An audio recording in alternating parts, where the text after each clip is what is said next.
There is a room in New York City, room 3327 of the New Yorker Hotel. In that room, in January of 1943, a man died alone. No family, no friends at the bedside, just a maid who found him 2 days later, still on the floor. His estate, almost nothing. His body, immediately seized by the US government. His name was Nikola Tesla. And without him, the room he died in, along with every other room in the modern world, would have been dark. Tesla was not a normal genius. He didn't sketch his inventions on a paper first. He built them entirely in his head, rotating them, testing them, improving them, before a single component was ever touched. He claimed he could see his machines so clearly in his imagination that he could run them for weeks in his mind, inspect the wear on the parts, identify the flaws, and correct them, all before ever entering a workshop. He didn't sleep more than 2 hours a night. He worked until he collapsed. He had a photographic memory, spoke 8 languages, and once calculated the cubic volume of a meal before eating it. Not because it was useful, but because he could not stop. Modern researchers who study his documented behaviors now suggest he likely had OCD, possibly autism spectrum traits, an extreme sensitivity to light, sound, and touch that made the world feel like an assault. He was not built for comfort. He was built for obsession. In 1884, Tesla arrived in America with 4 cents in his pocket, a few poems, and a letter of recommendation to Thomas Edison. The letter read, "I know 2 great men. You are one of them. This young man is the other."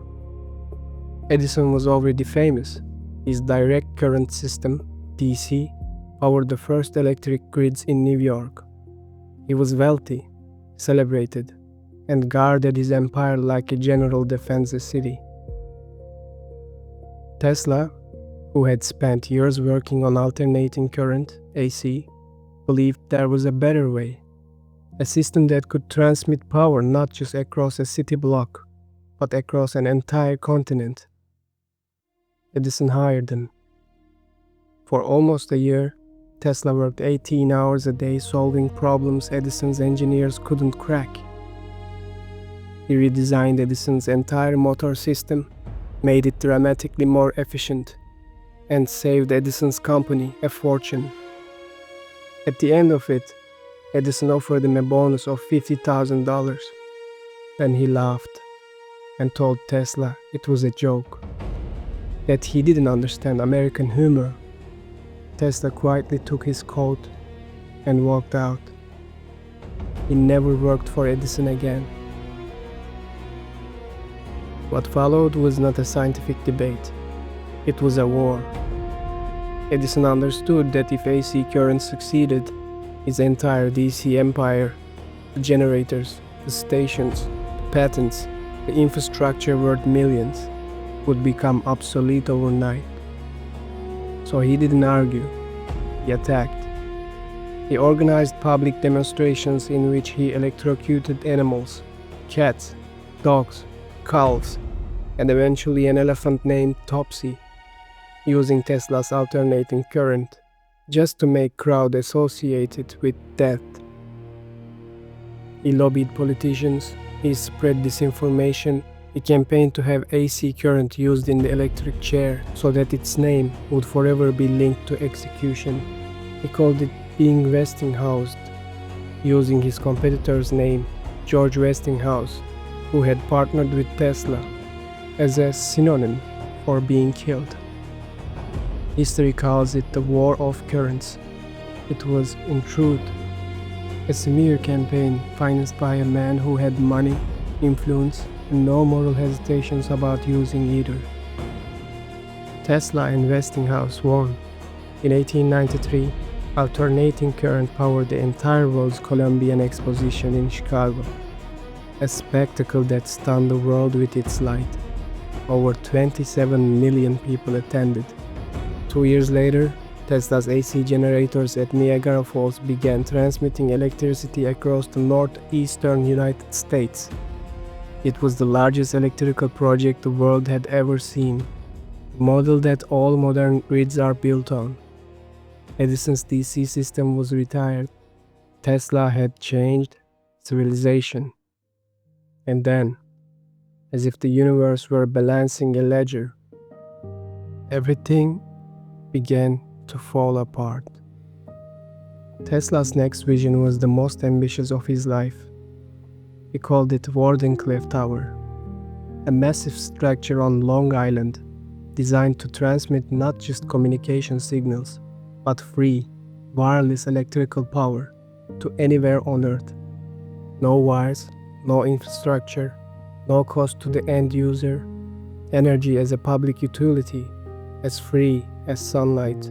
He convinced J.P. Morgan, the most powerful financier in America, to fund it. Morgan gave him $150,000.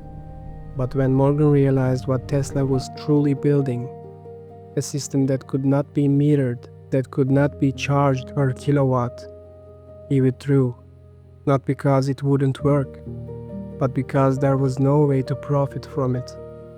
If anyone can draw on the power, Morgan reportedly asked, where do we put the meter? There was no answer that satisfied him. The funding stopped, the power stood incomplete, Tesla lost the property. Wardenclyffe was eventually demolished. Tesla described it as the greatest tragedy of his life. If Wardenclyffe had been his only failure, history might have treated him more kindly, but the misfortunes were relentless. His laboratory in New York burned to the ground in 1895, destroying years of research and prototypes he had never documented on paper, because he had never needed to. Everything lived in his mind. The insurance covered almost nothing. He was systemically outmaneuvered on patents. Marconi, using many of Tesla's own patents, was credited with inventing the radio and received the Nobel Prize for it. Tesla spent years in legal battles of reclaim what was rightfully his. The US Supreme Court finally ruled in his favor 6 months after he died. He grew increasingly isolated. His ideas became harder to explain. He gave lectures about wireless energy, about a world system of communication that would one day allow a man to call another man, anywhere on Earth, from a pocket-sized device. They called him eccentric. Then they called him mad. The money ran out. The hotel stopped extending credit. He moved from one declining room to another. And then there were the pigeons. In his final years, Tesla had one constant companion, a white pigeon with gray-tipped wings. He fed pigeons daily in Bryant Park. He nursed injured ones back to health in his hotel room. He spent thousands of dollars, money he didn't have, on veterinary care for birds most people wouldn't have noticed. He wrote about the white pigeon in his diary with a tenderness that is almost unbearable to read from a man who had redesigned the structure of the world. I loved that pigeon, as a man loves a woman. She died in his arms. He said he felt a light go out inside himself that night. 2 years later, he followed. Here is what Tesla's life asks us. Not why did the world forget him, though it did, for decades, until popular culture decided to mythologize him into something convenient. Not even was he treated fairly. He wasn't, and we knew it.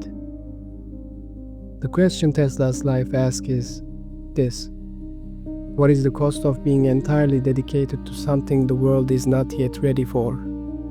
Tesla did not compromise. He did not pivot.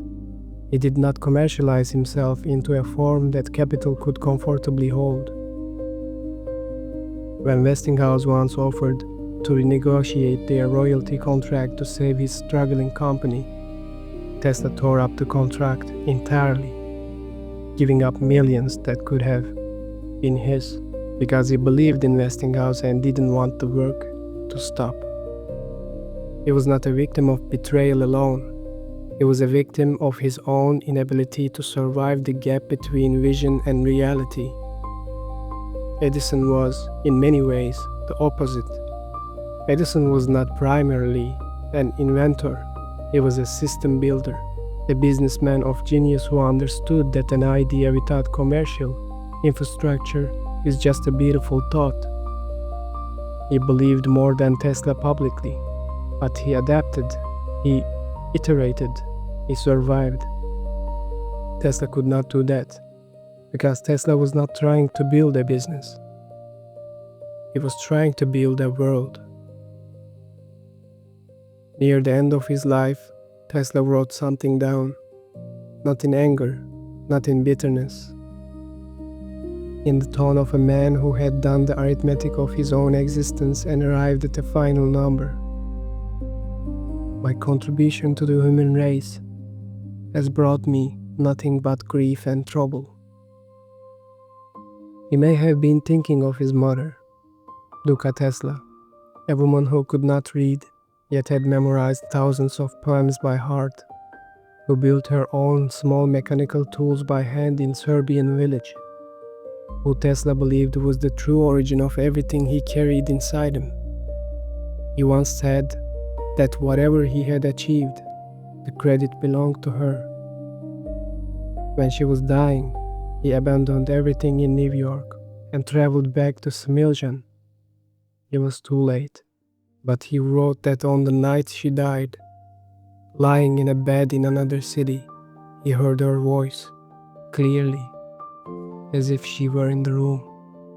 He never fully recovered from losing her, and perhaps that is the quiet truth behind that sentence, because everything he gave to humanity kept him away from her, away from people, away from any life that resembled warmth.